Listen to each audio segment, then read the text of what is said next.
Those two lovely ladies do not need a microphone. No. That was wonderful. Just be happy they didn't come ask me to sing. I think this bears repeating. The powers not delegated to the United States by the Constitution, nor prohibited by it to the states, are reserved to the states respectively or to the people.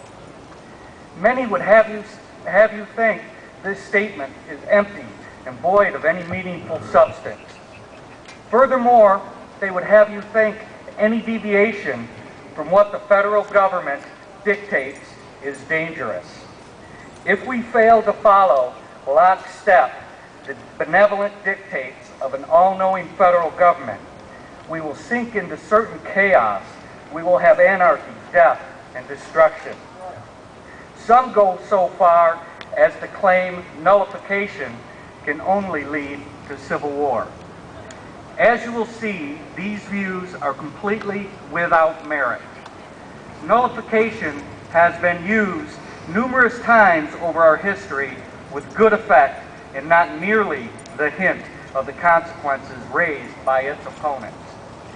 If the federal government ever became the final judge of the limits of its own powers, constitutional liberty would become an empty phrase. The federal government would inevitably conclude that there are, in fact, no limits to its powers. That the federal government has already made this conclusion is obvious. The evidence is in the response to questions about where in the Constitution gave the authority to impose a health care mandate on Americans. Senator Pat Leahy responded, "There is no question there's authority. Nobody questions that. I question that. So do I. Millions of Americans question that." Yeah. There is no way I can give you a full reckoning of the 10th Amendment in 6 minutes. What I hope to give you is an understanding of what is legitimate 10th Amendment action and what isn't.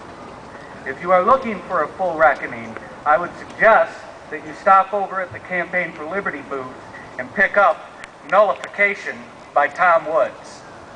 This is the definitive text of our time on nullification. If you want to know when nullification's been used, the philosophy behind nullifications, the erroneous arguments used against nullification, then you read this book. This is it. This tells you what you need to know. I would also recommend that you get an extra copy and you give it to your legislators.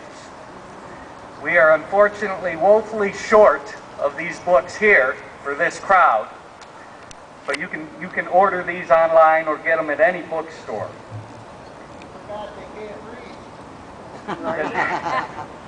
Well, hopefully our legislators can read. I know a few of them that can. They just won't. Right. Yeah. Nullification found its voice in 1798. What has become known as the Principles of 98 were embodied in the Kentucky and Virginia resolutions. In response to the Alien and Sedition Act, a law supported by then-President John Adams, the Alien Sedition Act criminalized certain speech. Seen by Jefferson, the vice president at the time, as little more than an attempt to prevent political criticism of the ruling party. The Kentucky resolution, secretly penned by Jefferson, and using the term nullification, set the bar, stating that the several states who formed that instrument, being sovereign and independent, have the unquestionable right to judge of all unauthorized acts done under the color of that instrument. It is the rightful remedy, meaning nullification is the rightful remedy. Yeah. Furthermore, it stated that the Alien and Sedition Act was not law, but is altogether void and of no force. Yeah. Consider that statement. Not law and altogether void, and of no force. This is what we're seeking. This is what we're seeking with the health care legislation. This is what we're seeking with a plethora of national ID legislation. This is what we're seeking with multitudes of educational legislation that just puts our children into a pot that is nothing more than regurgitated text. There is no thinking. There is no creativity. And this is what we need to do. Null and void, and of no force. When the federal government imposed an embargo preventing American ships from traveling to any foreign port anywhere in the world in the early 1800s, this heaped economic ruin on northern states who depended on this trade. Many northern states nullified this act in one way or another. New York's governor refused to help enforce the embargo. Rhode Island took action to prevent the detention of vessels. In 1826, Virginia renewed its support for the Virginia resolutions in light of the federal government's commitment to federally funded internal improvement without a constitutional amendment authorizing them. Many other examples are available, such as South Carolina nullifying the Force Act and many northern states nullifying the Fugitive Slave Act. So the next time you're accused of being racist, when you talk about nullification in the 10th Amendment, make sure that you mention that it was nullification that stopped the Fugitive Slave Act. Keep that in mind. In Michigan. These actions all have one thing in common: direct action by elected officials refusing to enforce or participate in unconstitutional laws. More recently, we've seen the nullification of real ID by at least a dozen states. Here in Michigan, our next Secretary of State will have the ability to opt us out of the agreement that puts RFID, radio frequency tracking devices, in our enhanced driver's license. That is a form of nullification. Our job is to keep nullification alive and well. This means being critical of our own actions.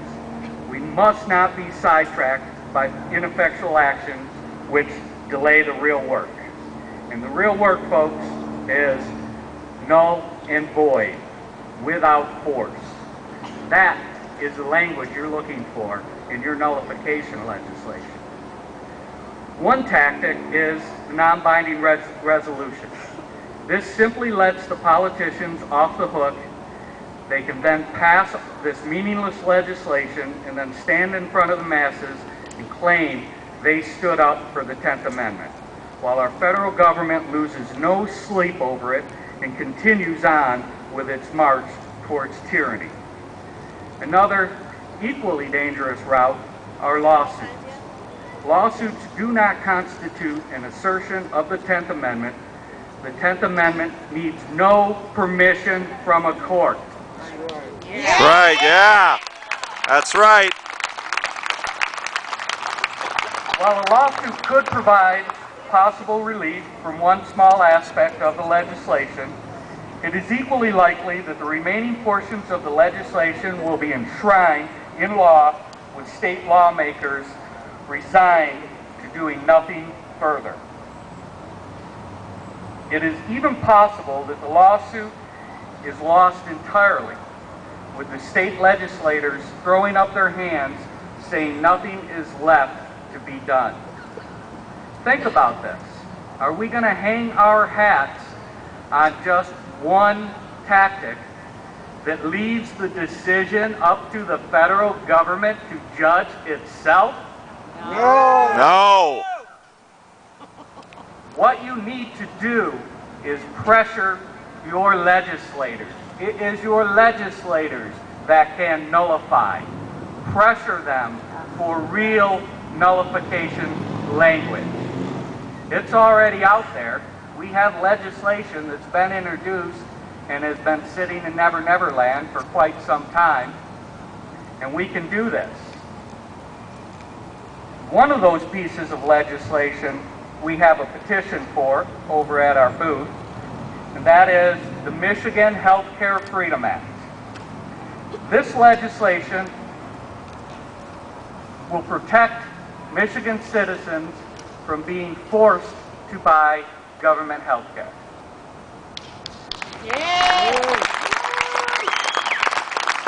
This is 10th Amendment legislation. And we need not stop there. We also have the Prevent RFID Act, HB 6210. This will remove RFID tracking devices from our licenses. And I want you to keep in mind that the federal government has labeled you extremists. And recently, those in power have changed the terms that they're using. They are no longer using the term terrorist, they are using the term extremist.